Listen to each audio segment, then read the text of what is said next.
পাপারাজ্জিদের camera দেখলেই মেজাজ হারান জয়া বচ্চন। প্রায়ই এমন দৃশ্য দেখা সামাজিক যোগাযোগ মাধ্যমে, যা নিয়ে নেটিজেনরা বেশ আলোচনা সমালোচনা করে থাকেন। তবে এবার বর্ষিয়ান অভিনেত্রী কটাক্ষ করলেন অক্ষয় কুমারকে। অভিনেতাকে সরাসরি আক্রমণ করেননি তিনি। এক আলোচনা সভায় অক্ষয় অভিনীত টয়লেট এক প্রেম কথা ছবিকে ঘিরে কটাক্ষ করেছেন তিনি।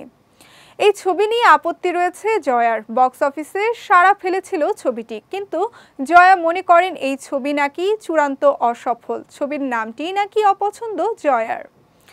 অভিনেত্রী বলেন, ছবির নামটা দেখুন, যে ছবির নাম এমন তা আমি কখনোই দেখব না, এটা একটা নাম হলো। আলোচনা সভায় প্রশ্ন রাখেন জয়া, তারপরে আবার নিজেই বলেন এমন ছবি হয়তো এত লোকের মাঝে 4 জন দেখবে। সত্যিই খুব দুঃখজনক, একেবারেই অসফল ছবি এটি। 2017 সালে এই ছবি প্রেক্ষাগৃহে মুক্তি পেয়েছিল। ছবিতে অক্ষয় অভিনীত চরিত্রের নাম ছিল কেশব। তার বিপরীতে ছিলেন ভূমি পেটনেকর, যার চরিত্রের নাম ছিল জয়া। কেশব প্রেমে পড়ে জয়ার কিন্তু কেশবের বাড়িতে কোনো শৌচালয় নেই বলে আপত্তি জানায় সে।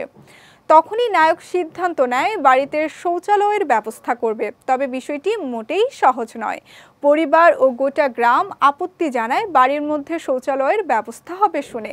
অবশেষে সব বাধা পেরিয়ে স্ত্রীর জন্য শৌচালয় তৈরি করে কেশব।